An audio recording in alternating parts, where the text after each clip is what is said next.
Das ist René und mein Name ist Yvonne und gemeinsam mit unserem Toyota Land Cruiser HZJ 79, den wir Tembo genannt haben, bereisen wir ohne Zeitlimit den wunderbaren Kontinent Afrika. In dieser Woche zeigen wir euch, wie wir unser Auto auf eine längere Einlagerung in Sambia vorbereiten. Wir müssen zurück nach Deutschland, zumindest für einige Wochen. Familie und Freunde warten. Viel Spaß dabei! Wir sind jetzt hier in Lukasa angekommen, welches in Lusaka ist, außerhalb von Lusaka, und es gehört einem holländischen Ehepaar. Harry und Heike, hat sie gerade gesagt. Und jetzt kommen wir einfach mal an. Das Grundstück ist wunderschön.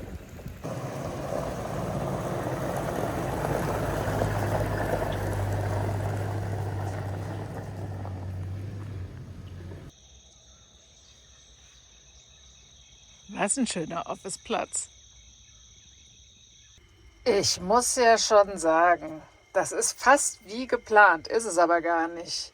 Mein letztes Mehl, meine letzten Nüsse, ich komme ziemlich gut hin mit meinem Zeug.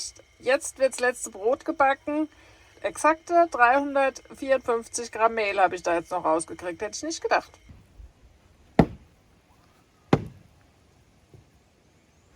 Jetzt wird immer großes Reine gemacht, weil wir unser Auto jetzt storage wollen für 2 Monate. Dann machen wir richtig schön sauber. Habe schon mal die Wäschespinne vorbereitet für die ganze Wäsche, die gleich gemacht wird. Die erste Waschmaschine läuft. Denn der Platz bietet nicht nur einen wunderbaren Garten, sondern auch eine der rar anzutreffenden Waschmaschinen, die die nächsten Tage gefühlt ununterbrochen läuft. Denn vor jeder Abreise wird alles richtig sauber gemacht. Jedes Polster abgezogen, der Matratzenschoner auch, Luftfilter gereinigt und alle Staufächer innen wie außen ausgeräumt und akribisch gereinigt. Ist auch schön. Jetzt muss er hier erstmal einen Staubsauger reparieren. Warum muss mein Mann immer alles reparieren? Was kaputt ist. Ich würde das jetzt einfach sein lassen und ohne Staubsauger arbeiten. Oder das sagen, dass der Staubsauger kaputt ist. Vielleicht hat sie ja einen ganzen. Tja, immer 2 unterschiedliche Ansätze, Dinge zu lösen. Ja, Ich bin Tendenz-Typus, mache. genau, mache, löse deine Probleme selber. Ich bin immer, ich lasse andere Probleme lösen. Deswegen habe ich auch meinen Mann geheiratet. Da ist eine Sicherung. Jetzt messen wir erstmal, ob die Sicherung noch ganz ist. Sicherung ist ganz, Staubsauger geht trotzdem noch nicht. Also kommt jetzt Part 2, jetzt Lösung von Yvonne, Fragen. Reike und ihr Mann Harry, ursprünglich aus Holland und selbst passionierte Afrika-Reisende, sind schon vor langer Zeit in Lusaka hängen geblieben. Reike?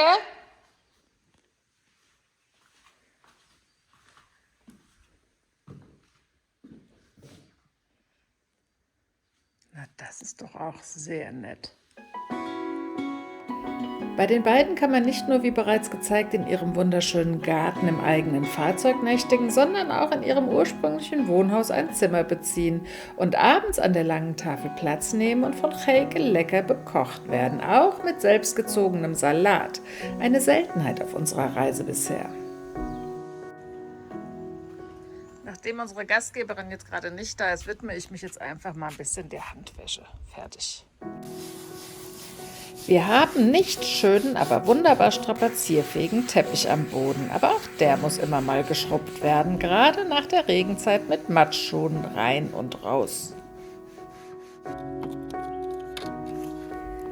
Und auch wenn wir uns gerade für die Heimreise nach Deutschland fertig machen, ist es doch nur für eine kurze Pause. Nächste Woche geht es hier zur gleichen Zeit schon wieder weiter.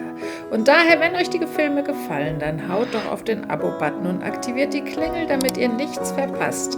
Hinterlasst uns einen Kommentar und empfehlt uns gerne weiter, damit unser Kanal immer stetig weiter wachsen kann. Unsere Reise ist noch lange nicht zu Ende und wir freuen uns über den Austausch mit euch. Gerne könnt ihr uns auch über den Link in der Videobeschreibung oder unserer Bio unterstützen. Wir versprechen, jeden Cent in die Reise oder ihre Dokumentation zu investieren und danken euch ganz herzlich dafür.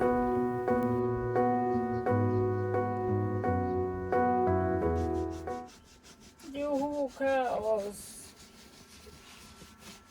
Wie ich solche Tage liebe.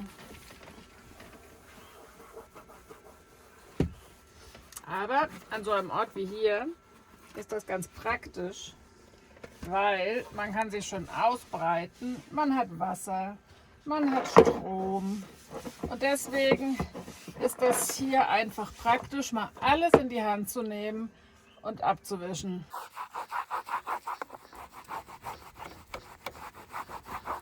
Interessant ist auch, wo überall noch die Schlammbrocken so auftauchen. Das Zeug spritzt ja überall hin, auch da, wo es eigentlich abgedeckt ist. Und da erblasst ein bisschen meine Sauberkeit, die ich hier produziere, gell? Ja, ich kontrolliere gerade mal.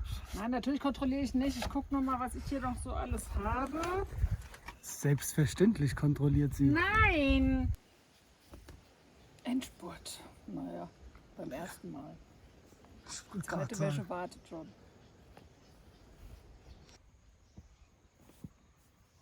Der Mann hat ja Probleme mit seinem Gewicht. Naja, nicht mit dem, worüber es gerade streichelt. Das Auto ist mir einfach zu schwer, ich hätte es gerne leichter. Jetzt habe ich nur mal kurz so geguckt, was ich so im Fahrerhaus so unter den Sitzen und überall versteckt habe. Jetzt habe ich das mal in eine Tasche gepackt und jetzt wiegen wir das mal kurz.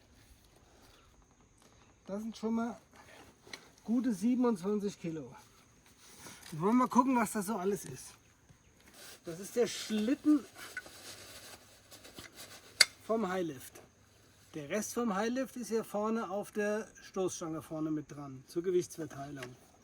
Eine Axt, mit den Stangen habe ich die Fensterverriegelung gemacht für die Verschiffung. Oh, ich setze mich mal hin, bis der fertig ist. Die fallen in die Rubrik, können auf jeden Fall weg. Ein Radmutternschlüssel, meine hier gekaufte Lenkradkralle, Machete ist relativ leicht. Das hier ist Nervt mich auf jeden Fall ständig, weil das rutscht mir immer zwischen die Füße. Und im Rahmen einer Sparvariante, also Gewichtssparvariante, ist das gleichzeitig die Verlängerung von der Reserveradkurbel. Diese zwei wunderbaren Rohre ist einmal der Hebel für den Greifzug und gleichzeitig noch der Hebel für meinen Highlift, kann ich den gleichzeitig benutzen. Der Original-Wagenheber, ich habe natürlich noch einen Hydraulik-Wagenheber, das heißt eigentlich habe ich 3 Wagenheber. Ordentliche Hammer braucht man auch. Das hier ist der Spezialschlüssel, um die Radlage einzustellen. 2 Schäkel für die Bergegurte, Werkzeug, der zweite kleine Hammer, ein Holzwerkzeug. Wozu brauchst du Holzwerkzeug? Ja, wenn ich mir mal was schnitzen möchte, mir langweilig ist. Doppelter Satz Schraubenschlüssel. Jetzt muss ich die Kamera mal umdrehen. Er ist an mir dran, dass ich in meiner Küche abspecke. Ja? Könnt ihr das bitte? Also ich soll in meiner Küche abspecken. Töpfe, die ich wirklich jeden Tag benutze. Ich benutze sie jeden Tag. Ich habe kein eines Stück, ich habe es eben noch mal durchgegangen, was ich nicht benutze. Kein eines Stück. Und er hat einen doppelten Satz von nicht kleinen Schraubenschlüsseln dabei. Und ich soll einen Topf abspecken. Einen Alu-Topf. Er hat gestern zu mir gesagt, ich soll meine Teller überdenken. Ich habe von jedem 3 Stück dabei. Das sind Plastikteller. Da drehe ich durch. Wenn ich sowas höre, da drehe ich einfach schlicht und weg durch. Doppelte Schraubenschlüssel, Schraube, Mutter. Wenn die das gleiche Format haben, manchmal braucht man tatsächlich gleich. Aber es 3 Plastikteller. Natürlich kann ich abspecken, meine Plastikteller und meine Alutöpfe. Wir wiegen mal so ein Ding. Für den Interessierten. Ja, ist schon über ein halbes Kilo so ein Ding. Ich glaube, die Waage schlägt noch nicht mal aus, wenn ich meinen Plastikteller da dran hänge. Vielleicht, wenn was drauf ist. Er macht mich echt. Also Ich habe ja nur konstruktive Lösungen gesucht. bei Tellern und Töpfen. Ich höre auf. Ich weiß ja nicht, was er mir hiermit sagen will. Ich wollte nur mal demonstrieren, Wo das so Gewicht ist. in einem Teil der Staubkästen wohnt. Und das ist ja noch lange nicht alles, was der Mann so dabei hat. Darf ich nochmal zurückkommen auf die Plastikteller und Alutöpfe? Schaut euch genau an und überlegt euch genau, was ihr alles mitnehmt. Und ich habe mir gedacht, ich bin unglaublich klug und habe nur das Wichtigste dabei. Ich bin halt ausgerüstet. Darf ich mal auf dieses kleine, dezente Stahlseil weisen? Ich bin halt ausgerüstet für schwierige Zeiten. Das Chaos geht weiter. Es ist früher Morgen. Wir haben halt die Matratze rausgeholt, damit wir auch mal ich muss vor allen Dingen mal drunter wischen. Ich will alle Frohlis jetzt mal rausmachen, weil das ist eklig, was da drunter ist. Und ich vor allen Dingen auch mal den Matratzenoberbezug. Und das muss man ja früh morgens machen, damit er noch den ganzen Tag hat zum Trocknen. Das hat der Mann so alles unter dem Bett versteckt. Keilriemen, Dieselleitung, weil hier kann man das relativ gut lagern. Aber jetzt müssen wir erstmal sauber machen hier drunter. So genau will man gar nicht wissen, was sich alles unter so einem Bett ansammelt. Das ist schon irgendwie auch eklig.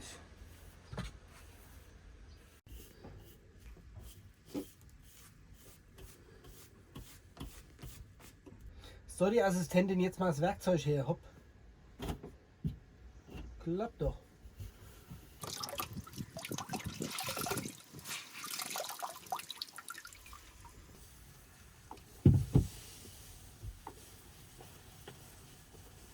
Wer von euch hätte nicht gerne einen Putzboy? Was bei der Frau unter dem Bett liegt. Ich glaube, das war ihre Seite, die ich gerade sauber mache. So, bitte Werkzeug wegräumen.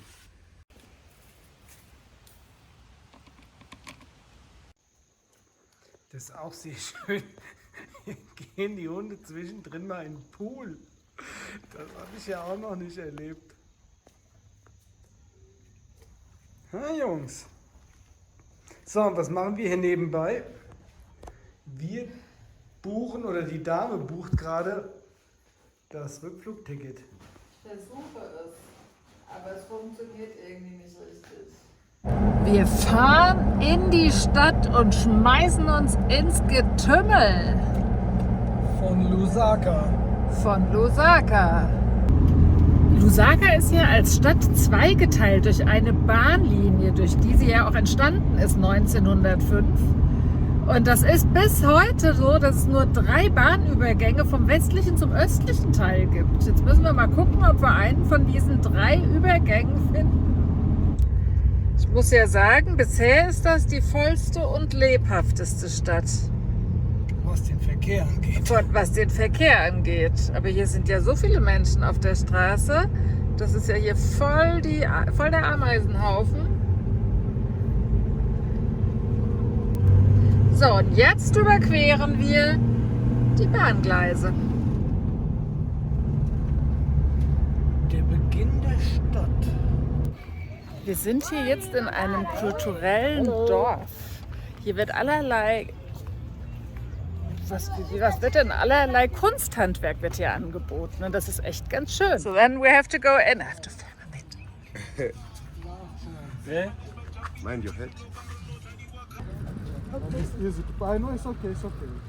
There's no problem. Die radeln mit.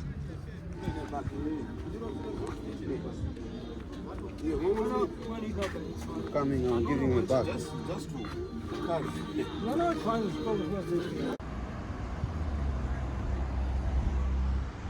So, da waren wir jetzt.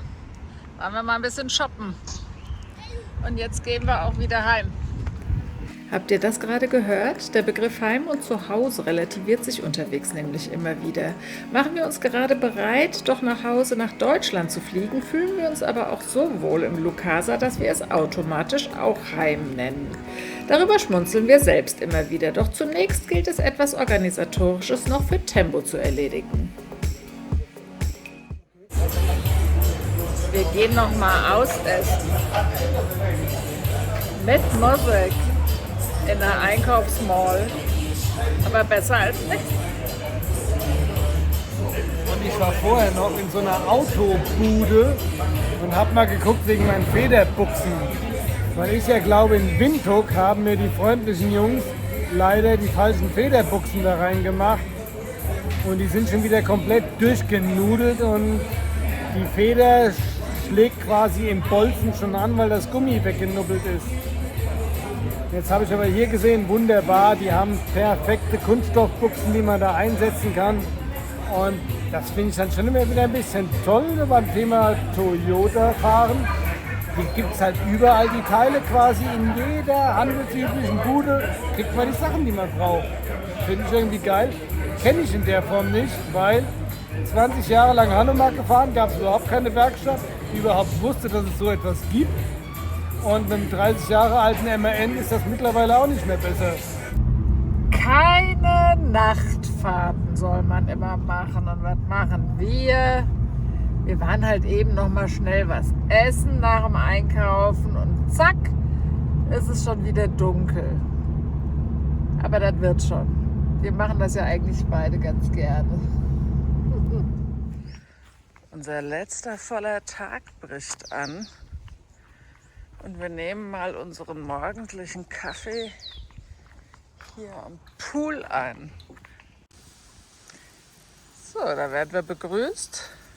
Die Namen der Hunde kenne ich leider immer noch nicht, aber sie sind sehr kuschelig. Ginger, Paul. Das ist ja wieder was ich meinem Mann nicht glaube. Morning.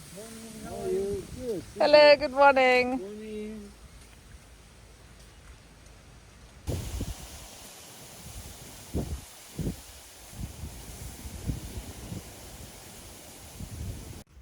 Das böse Weib hat mich jetzt zum Sonntagmorgenlauf geprügelt.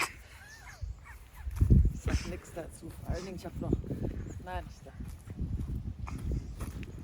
Genau, einfach laufen.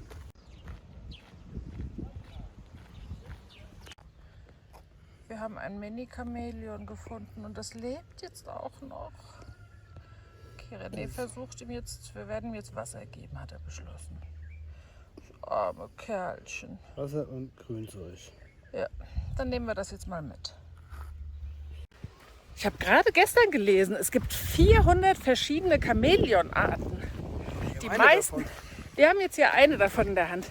Die meisten sind Eierleger, aber es gibt auch manche, die lebend gebären. Weil René hat sich gerade gefragt, wo das Kerlchen jetzt herkommt, so klein wie es ist. So arme. Mal gucken, ob wir es schaffen, irgendwie wieder hinzukriegen. Aber ich habe nicht so viel Hoffnung.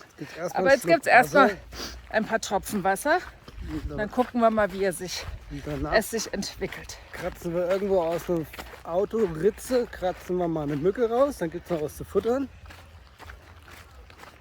Die muss bestimmt leben. Die Wiederbelebungsversuche von unserem Chamäleon.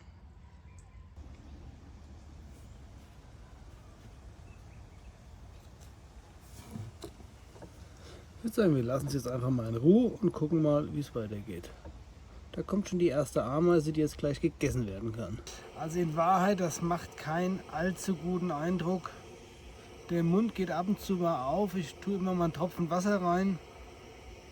Aber ich weiß nicht, ob wir da noch was retten können. Es täte mir ein bisschen leid. Ich gebe hier gerade meiner Dieselheizung hier noch mal eine Chance. Wir sind jetzt auf 1250 Meter und seit langem qualmt sie wenigstens schon mal wieder. Das ist schon so eine Art Erfolgserlebnis. Aber richtig viel will hier nicht passieren. Plan ist aber ich werde die jetzt ausbauen. Ich wollte sie eigentlich nur vorher noch mal laufen lassen, dass ich weiß, dass sie grundsätzlich funktioniert, nur ein Problem mit der Höhe hat. Und bringe dann eine andere Heizung das nächste Mal mit, dann kann ich die einbauen und die kann ich vielleicht für zu Hause für irgendwas dann verarbeiten. Während die Frau unter vollem körperlichen Einsatz am Arbeiten ist, mache ich mir das Leben hier ein bisschen einfach und petze die Kabel einfach durch. Ich hätte vorhin Strom abklemmen sollen, da hat es kurz gebitzelt. Wahrscheinlich hat die Sicherung gerade rausgedrückt.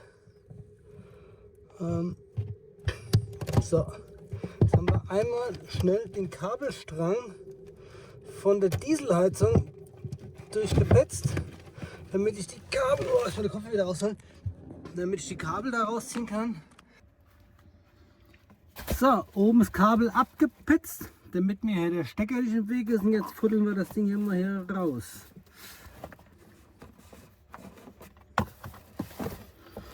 Und das geht relativ gut. Zack, da haben wir es doch schon. So, auch den Teil hätten wir. Die Schlangenhände wieder benutzen. So. Ich weiß ja gar nicht, warum die Luftansaugung muss das hier sein. Warum die so schwarz und ölig ist eigentlich. Die soll doch bestimmt normalerweise auch anders aussehen. Zum Glück kommt mir auch überall unglaublich gut dran. Ja, aber um es mal auf den Punkt zu bringen, in Wahrheit, man muss hier einmal die Dieselleitung wegmachen. Einmal Ansaugung und Auspuff muss weg. Danach müssen hier diese 4 Schrauben gelöst werden. Und dann müsste man die Heizung eigentlich einfach nach oben rausziehen können. Ja, also wir machen mal weiter. Ich hoffe, es ist schlüssig, was hier passiert.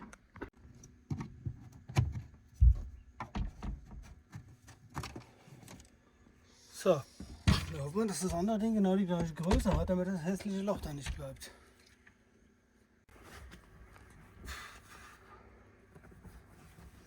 Das ist einer der beliebtesten Jobs hier in diesem Haushalt, wenn die Bezüge von den Polstern gewaschen sind, die über den Schaumstoff wieder drüber zu kriegen. Der klebt so. Und das bappt da wie die Sau da dran. Was hast du denn da? Das sieht ja süß aus. Das ist der Auspuff Von was? von der Heizung. Kleine Heizung, kleiner Auspuff. Das sieht also wirklich Da müssen aus wie ja so ein keine Spielzeug. 4,2 Liter Hubraum rausblasen. Wir packen gerade. Wir haben uns ja gestern unterwegs Kartons organisiert. Wir haben uns angewöhnt, ohne normales Gepäck zu verreisen, weil Kartons kriegt man immer und überall. Das haben wir uns ja gestern wieder organisiert. Das ist so eine Art Recycelware. Die kann man danach wieder abgeben, danach freut sich der Nächste drüber. Ja, und man muss vor allen Dingen nicht irgendwie in der Zeit unnütz die Sachen mit sich rumschleppen, wie irgendwie einen Koffer oder irgendeine Reisetasche. Gepäckstück, ja. Und bis jetzt sind wir damit gut angekommen. In Afrika ist es ein bisschen blöd. Da am Zoll, da gucken sie immer ein bisschen dämlich, weil das ist halt nicht üblich. Warum würde man denn nicht mit Gepäck verreisen? Ja, die denken halt immer drin ist Verzollungspflichtiges Gut. Aber bis jetzt sind wir immer um den Kelch rumgekommen und konnten uns da immer rausreden. Und jetzt kommt der ganz große Clou. Und zwar die Matruschka, glaube ich, heißt das gute Stück. Die Puppe in der Puppe, der Karton im Karton. Weil dadurch werden die Dinger ein bisschen stabiler und gehen nicht kaputt. Weil nur so ein einzelner Karton, der kann beim Flug schon was abkriegen. Aber wenn man die Dinger doppelt, unglaubliche Technik, dann hält das wie die Sau. Entschuldigung, ich muss lachen. Wir wollen ja Gewicht sparen und er nimmt jetzt ein Stück Holzbrett mit nach Hause. Mein Schatz. Er kann es nicht wegschmeißen.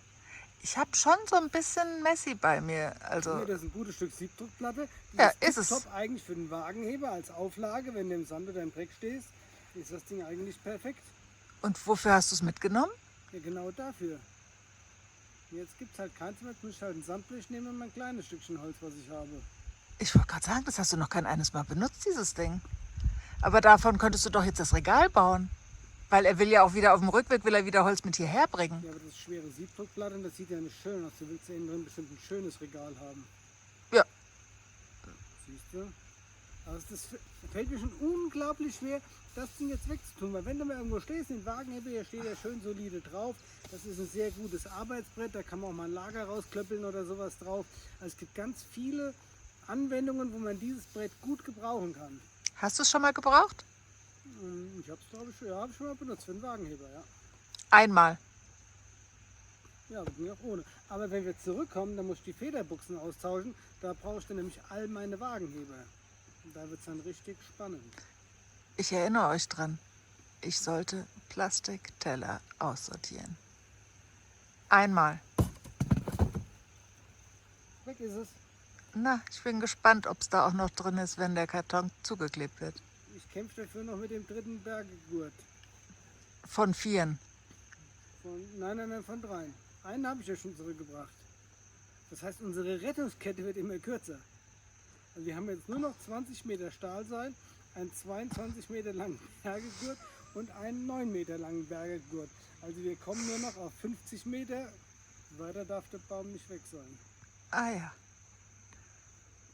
Ich sage ja immer nur Routenwahl. Ich will ja frei fahren, wo freie Leute hinfahren können. Und das ist irgendwo weit ab in den Busch, wie immer. Und ich möchte nicht... Oh, ich habe aber kein lang genuges Seil dabei, wenn ich mal stecken bleiben sollte. Na. Das gilt bei mir gar nicht, deswegen. So, Chaos, die 7. Einstellung. Es wird wieder von einer Kiste in die andere geräumt. Aber langsam erlichtet sich hier das ganze Chaos. Hier sieht schon nur noch halb so schlimm aus. Wir haben schon fast alles verstaut. Das Auto ist ordentlich sauber. Da gibt es nichts mehr zu meckern, glaube ich. Und jetzt wird hier noch final gepackt für unseren Rückflug. Von da. Diese Jacke kommt mit in der Hoffnung, dass ich sie hier nicht gebraucht hätte. Ansonsten habe ich ein Problem, dann friere ich nämlich irgendwann. Das Fahrrad hier wieder voll.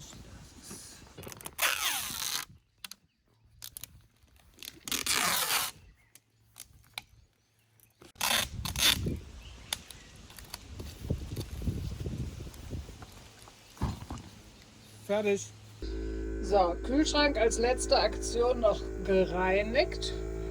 Da oben haben wir jetzt so überschüssige Sachen, die wir nicht im Fahrerhaus lassen wollen. Also der Kühlschrankdeckel natürlich, der gehört hier hinten hin. Aber unser Solarpanel liegt da, Ferngläser, Macheten und sowas. Weil wir machen ja jetzt dann zum Storage da drüben auch den Durchgang zu. Die Schraube liegt schon da. Man sollte niemand in Versuchung bringen. Und ja, das Reisegepäck im Prinzip ist auch schon fertig. Ich schmeiße hier die letzten Sachen rum. Das muss noch abgegeben werden. Und so sieht es noch hier draußen aus. Ich muss noch die letzten Spül machen. Und René puppt die Reifen noch mal auf. Sieht wieder wilder aus als vorher.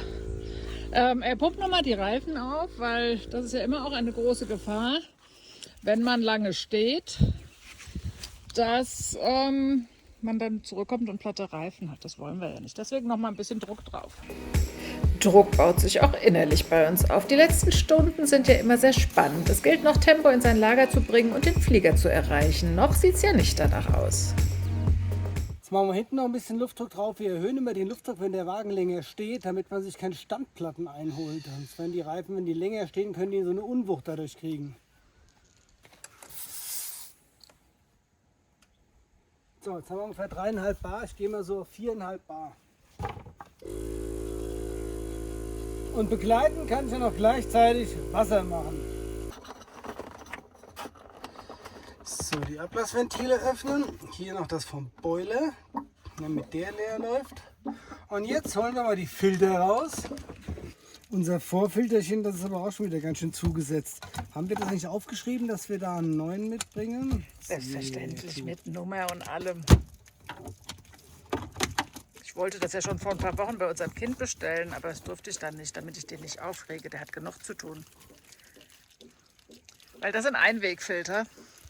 Ja, Man kann sie mal sauber machen, aber der Grunddreck bleibt schon drin. Boah, die geht halt mal schwer auf jetzt.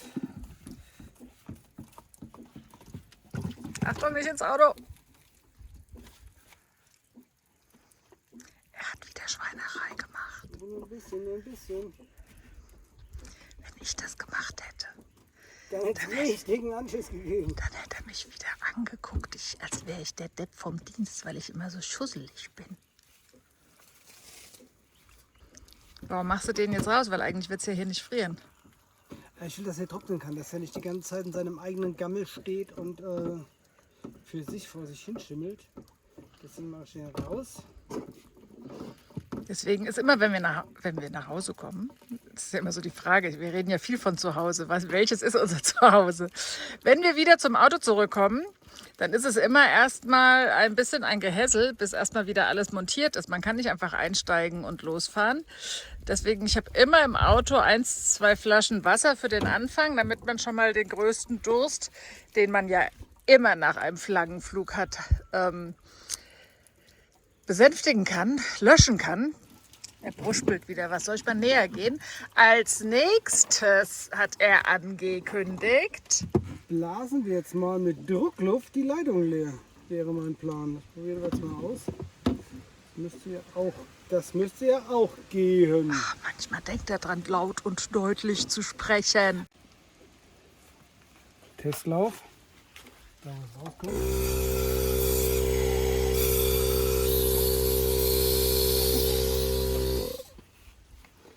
Ich stelle gerade fest, mit meinem Mund kriege ich mehr Druck als mit dem Gerät.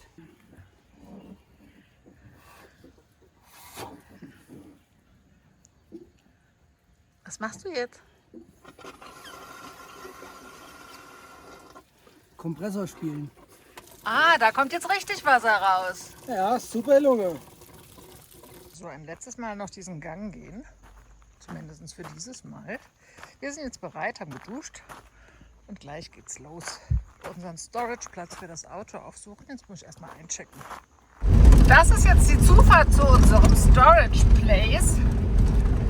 René hat unsere Reifen ja sehr stramm aufgepumpt und leidet jetzt darunter, dass wir so hart fahren. Er hat gerade gesagt, das ist, als würden wir Holzräder fahren.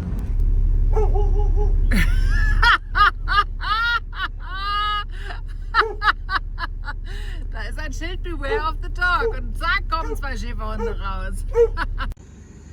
Das ist der Platz, wo unser Tempo jetzt 2 Monate bleiben wird.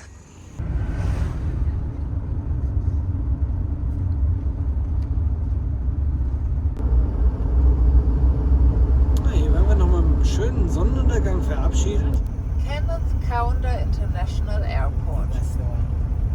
That's the one. Yes. We have to left. Built by Chinese. Built by Chinese. Tja, der letzte afrikanische Sonnenuntergang für 2 Monate.